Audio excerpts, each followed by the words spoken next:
is WAAY 31 Law Call.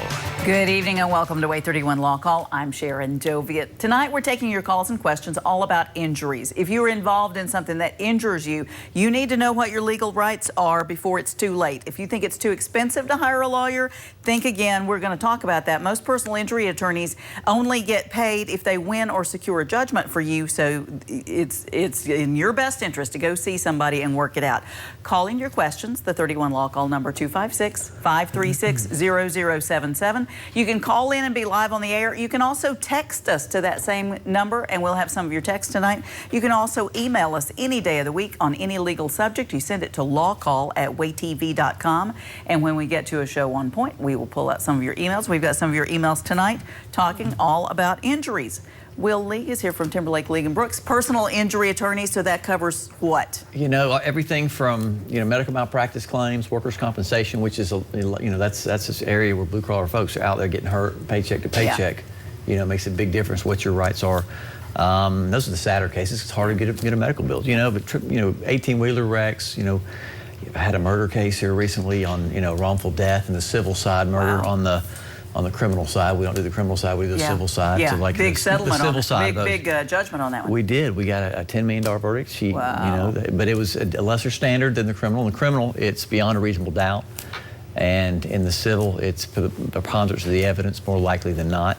And it's, it's a sad case where, Ms. Capello was convicted of injecting her husband with insulin and sat on his body for a weekend. And the Huntsville Police Department did a great job getting in there, finding the body, and convicted her. But anywhere, spring break's coming up. Everybody opening their pool liability. Sadly, those things, come up. Their spring break, a lot of kids down there acting crazy, getting hit by cars. It's just, sometimes it's a bit much to see a lot more of that and what to do and how to do it. So any type of injury, be brave, give us a call. 536-0077. I know a lot of folks have texted us about questions, so it's interesting. Try and get to some of those. Yes, we've got some lined up. We also want to show you this video. This is amazing. So if you're going to be traveling this summer, not to scare you or anything, but this clip this was surprising. Out of the blue. Hard to believe that this is even real because it looks like it's going to be something from a Fast and Furious movie.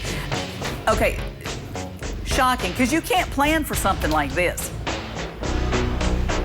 There is no way if you're driving that black SUV and the driver is okay, so it was not seriously injured, must have been wearing seatbelts. You can't plan for something like that, something that's going to happen on the roadway. When you see that, is it clearly the truck's fault? It's not like the pickup truck driver did anything that we know of. What are you looking at to figure out, is there any sort of a case to bring of responsibility? Poor guys in the black car, awful. White cars in their lane, really minding their own business, not swerving, not doing anything wrong. Under the law, you have a duty to, maintain proper control of your vehicle in your lane, all those things. So obviously that duty was violated.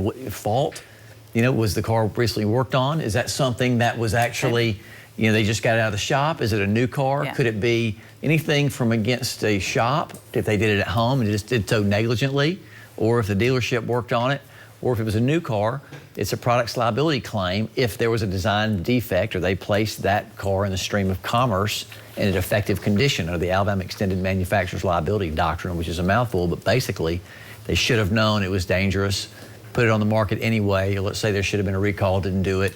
Those cases are very expensive to try. When you're talking about going after Ford, GM, all those type companies, the injuries need to be substantial to warrant the cost. So you often run into that. But you don't see as much as you used to, but there's still plenty of manufacturer defects out there that we're finding. You look into, the FinFin, all the PFAS cases, all those, mass tort type cases that are coming around the pike. We've got an email question. I want to take the second email question. This one's from Kath and Dale. They wrote in, Kath says, I was in a rear-end collision. The driver who hit me was 17. She called her parents, who arrived on the scene in a matter of minutes. Does it matter what's on the police report? It said that I was slowing down and the driver didn't see me. We were at a red light. I was completely stopped. The cops seemed to know the parents. My insurance company's been terrible. I've been making all the calls to them. I haven't been able to go to the doctor yet, and my back and my neck are now in extreme pain. Any suggestions would be greatly appreciated. Okay, police report. Does it matter what's on the police report? If they were friends with the police officer and he's kind of tweaked the report to make it seem like Kath was responsible? Well, Kath, you know, the police report in and of itself is not evidence. It's, you know, that's hearsay. You hear it on TV all the time. It's an out-of-court statement offered to prove the truth of what happened during the wreck. Now, in and of itself, it is not admissible. However, unless the officer witnessed the wreck right then, oftentimes that's not the case.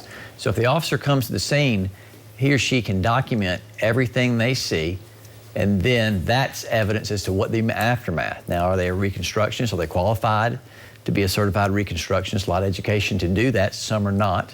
But they can testify what the nature of the vehicles were, anything they saw, all that physical evidence, and then the jury can actually make the determination as to who was at fault, what happened. But the officer cannot give his opinion as to who caused it unless there's a reconstructionist, you know, type thing. So, you know, that's one issue. The other issue is, you know, from what you described, you know, usually in a rear end there's fault because you have a duty to maintain a proper lookout in your vehicle. So negligence, remember, you gotta have duty, breach of that duty, failure to maintain a proper lookout as a reasonable, prudent person would do, and then the causation of any injury or damage to your vehicle. And so if you've got those elements to bake a cake, that's a claim for negligence to at least get those damages. They mentioned that they're still hurting. Yeah, neck and back pain, and she hasn't gone to see anybody about this yet. We handle injury cases, and a lot of times people are trying to be tough, and I get it. Adrenaline's flowing, and they wake up the very next day super stiff and whatnot. Sometimes it's a herniated disc, sometimes you just don't know. So, but the insurance company on the other side, if you don't get treatment and don't evaluate and see where you are, there's an argument that, well, they weren't. So that's usually can't have been really hurt. It's usually the playbook, and it's effective. And so, you know, you want to make an honest evaluation, find out how you're doing, because again, you have a statute of limitations of 2 years in Alabama. And oftentimes, you know, the shoulders, you know, starting to click after that wreck, and here we go. Then, you know, it progresses. You get a torn rotator cuff, needing surgery 8 months later, trying to do physical therapy. You know, so we see that a lot, and it makes a difference in how the insurance company evaluates your claim and addresses it. Do you end up in court? Do you not? You know, those are things that if the case is documented properly, then you can show it's legitimate injury. There was negligence, not that someone is evil. All we're trying to prove is that they failed to live up to that standard. They were negligent, not that they have to go to jail or whatnot. And so compassion, sadly, is at an all-time low when you start talking about compensation for injuries. Usually jurors, they want to know how is this going to help anything? And, you know, and so when you try cases, Sharon, you try them to a judge in the family court, right? Right. We don't have a jury for family law cases, divorce and child custody. And so in the civil cases, we'll have a jury. And so let's say it's you versus Mr. Smith over there. Well, we can't come into court and say Mr. Smith has State Farm or Allstate. We cannot. Insurance. We can't say that because, you know, there's a pretty big insurance lobby. And so that would be unfair was the argument. However, if you have Blue Cross and Blue Shield that paid your medical bills, that evidence comes in. And so our insurance comes in, but the defense does not. So, and that affects jurors, and that's by design. And so it's a little bit difficult, you know, to put that out there because, you know, a little lady on her way home from Sunday school didn't mean to run over and kill someone. That person's still dead. That person has children to be taken care of. And it matters the degree of fault in a lot of jurors, when they're issuing a verdict. We've got Pete on the line with a question from Huntsville. Hi, Pete. Thanks for calling. What's your question tonight? Well, I have a really bad back all the time. Okay. And I had gotten hit in 21. I got hit here on the 17th. But in 2021, I have a spinated cadaver bone from L1 to S1, along with bone marrow power spacers, pulse disc going down, plates down the front, push down the back. Well, in 21, and they rebuilt my nerve system so I could walk again. Wow. So, but anyway, what happened in 21, like the back surgery and stuff I needed was $548,000. Okay, and because the government, I think, spent about $7 to $9 million on me. And anyway, they only had a $100,000 policy. Okay. I got nothing out of that one on 21, basically, because you got to get the medical bill paid, and that didn't even happen all the way. But you got the surgery, okay? Yes. So now I have this one, and my back is really hurting, screwed up right now. been seeing some other doctors and other stuff. And I'm going to be getting an MRI and stuff. But So you had the previous are injury, you and now you've got limited to a... what you can get just by how much they have in the insurance, whether it's a 50,000 policy, 100,000 policy, 300 or a million, whatever. Right. So, Is that what a person is limited to? so unfortunately, it matters in Alabama who hits you. And so if the defendant driver has an insurance policy, because there's mandatory liability insurance in Alabama, minimum is $25,000. What if your bills are 30, 50, 100? That's the minimum. Most folks driving a vehicle are not independently wealthy that can pay that over and above their insurance limits. Now, if they're negligent, you can't recover over that. If they're wanton, drunk driving, speeding, those type of things, you can get over that threshold and maybe collect more than that. But again, there's bankruptcy. So a lot of people aren't driving around with an oil well strapped to the back. So it's difficult without insurance. The only thing you can do to protect yourself is have higher what's called underinsured, uninsured motorist limits. And basically, if the other driver has minimum coverage or coverage not enough to cover your damages, which in this case, if you recovered $100,000 and your medical bills were $500,000, you're way upside down. And the only way to protect yourself is to make sure you get underinsured motorist carrier insurance. I met with a poor kid last week. He's on a motorcycle. He was trying to save money. I get it. And he got hit and he didn't have health insurance, and it's just a disaster for him. Oh, no. And he didn't have a UM, and the other underinsured motorist, the other car didn't have insurance, and this kid's got a lot of help, medical bills, looking at bankruptcy. It's just a tough situation. So make sure to get that UM coverage. On your second case, you have a significant, what we call a pre-existing injury. It can be aggravated. You want to document what's different about it now than then. I mean, you were someone who could least afford to get hit with the medical injury, with the injuries you just described. And so was there what's called an exacerbation to that injury, thereby allowing you to make a claim? And is it different, or is it the same old pain? And you ask the doctors. You need expert testimony. Remember, you can't testify as the causation of your own pain. A medical doctor has to come in and testify to a reasonable degree of medical probability, or even certainty, but probability, that the injury that you have or aggravation you have is as a result of this second motor vehicle wreck. And again, that's up to the doctors and up to any scans. Is there objective evidence? Is there an MRI, CAT scan, X-ray, anything to prove that? Because then it comes down to your word, and the insurance company jumps all over that if they can. And that's the name of how that battle goes. We've got Chris on the line with a question from Brindley Mountain. Hi, Chris. Thanks for calling. What's your question tonight? Yes, ma'am. We have had insurance, and a gentleman that we had known for years, he had passed away, and his wife was a widow there, and she needed money to pay her rest of her stuff off to her Florida place. So we gave her $30,000 for like a lawnmower, four-wheeler, trailers, and everything as that. And then we proceeded to go to an insurance company and get insurance on different things there. And the gentleman that had been passed away for 8 years, he had had insurance there. And they took one of the policies on the four-wheelers and moved it over and put it in my name, and then it come up stolen, and then we went to get a claim on it, and they said we had no thing of showing ownership on it, and they would not pay off on it. And I didn't think they could take, I don't know, I'm not a lawyer, I didn't think they could take a dead man who's been dead for 8 years, his policy, without even looking at the unit or any kind of documentation, and just write my name in it. Okay, there's a lot That's there a lot going on. Right. So, Chris, you were giving somebody some loans to help them tide themselves over. Part of that were some four-wheelers or vehicles, correct? Okay, we may have lost I think that's right. But I think that's right. Somehow they got out of your name. So remember, each vehicle should have a title, and that title is, bearer of paper. Whoever has that is properly signed. If you have any type of receipt, any type of registration, and if the insurance company is not paying out and they're paying to someone else, and you're not the rightful owner, that's one thing. But if you are, you have to prove it. So remember, it's, you can call the Alabama Insurance Department down in Montgomery to make a claim, to make a complaint, and hopefully they'll investigate to show that you are the owner. The other option is to sue for what's called breach of contract. Is you had an insurance policy, it was in your name, taken out on that vehicle, and somehow fraudulently it ended up in someone else's hands, and thereby, you were, lost that value. So you can recover under those if we can prove that it was in fact yours. Because remember, it's bearer paper. Remember there used to be checks. People would write things they call checks. I'm like, I don't even know. And whoever has that, if it's properly signed, that's yours. And similar to vehicles, if it's properly signed, absent some other type of insurance.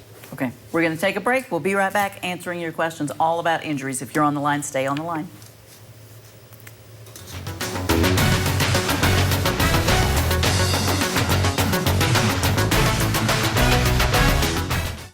You're watching WAAY 31 Law Call.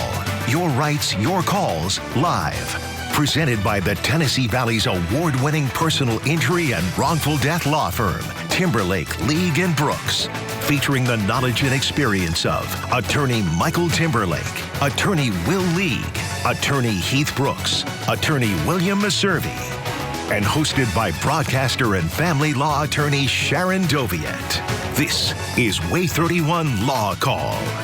Welcome back to 31 Law Call. Tonight we're talking all about injuries. Will League is here from Timberlake, League & Brooks. Injuries, so everything from car accidents, medical malpractice, dram shop questions. We got this text in from Tommy and Maddie, and they said, we take jobs bartending in summertime at resorts. Some of the fake IDs that these teenagers bring in are pretty good. How much trouble are they in if they mistake and serve alcohol to a teenager that had a really good fake ID? Well, on the civil side, you can lose your liquor license. So part of it, providing alcohol, to the public, you got to have a license.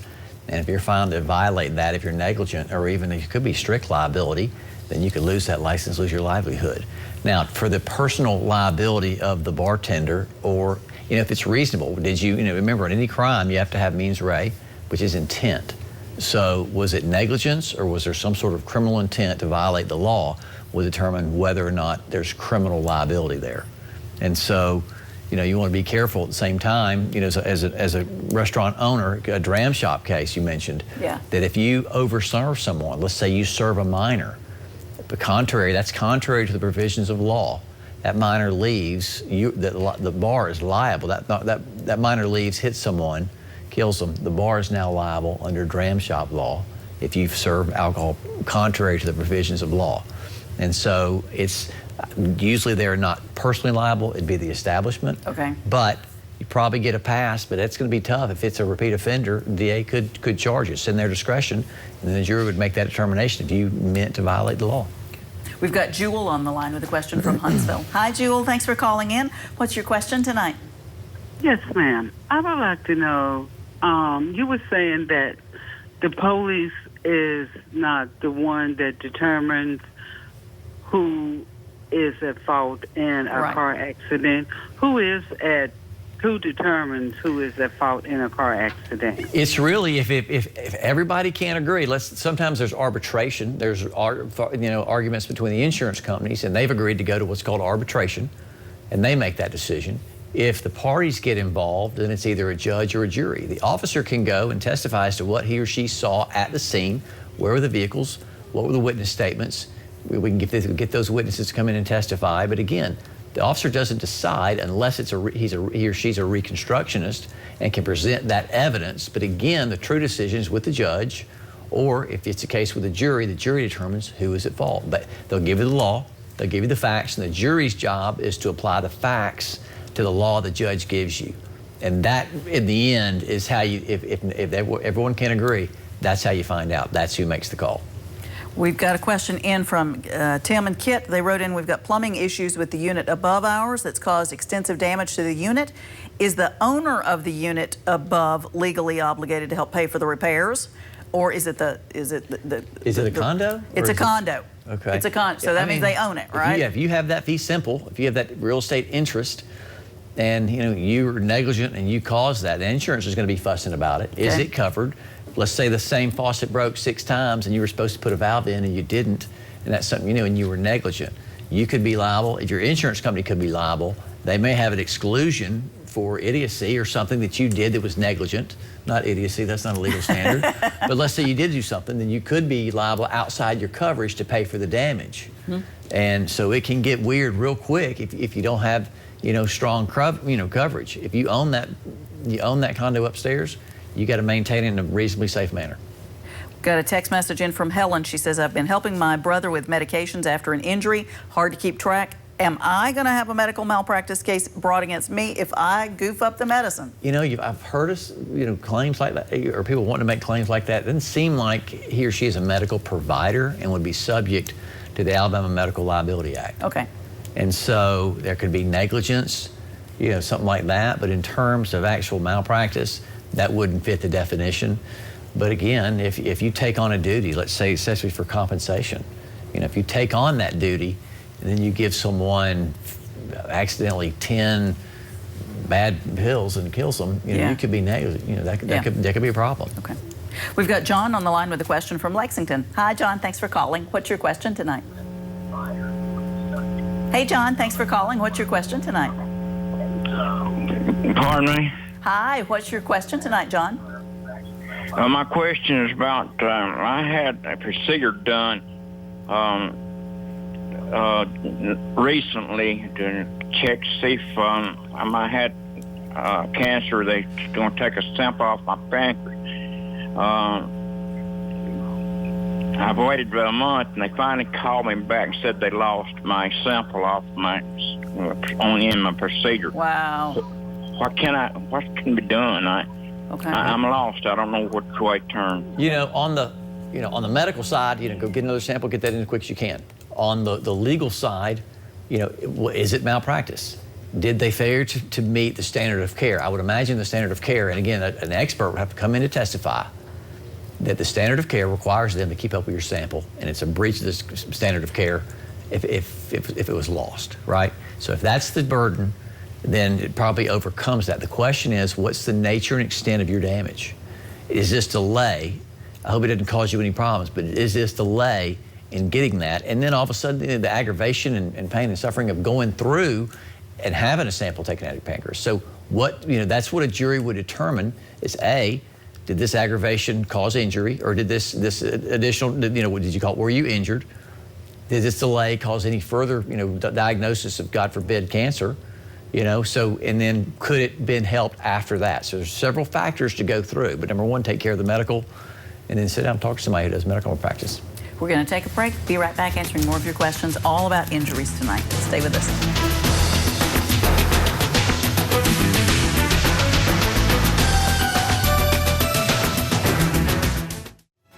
If you didn't get your questions answered tonight, here's how to get in touch with Will League, with Timberlake League and Brooks. The number in Huntsville, 256-536-0770 or 800-804-2502. The website is law-injury.com.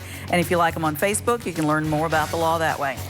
And our very own Sharon Doviet, family domestic cases, 253-539-7337, SharonFamilyLaw.com. Got a text from Liz. I was involved in a hit and run accident. I've got the tag number of the car that hit me. What rights do I have? First, get a police report. Make sure you have that documented. Oftentimes, they can find him or her.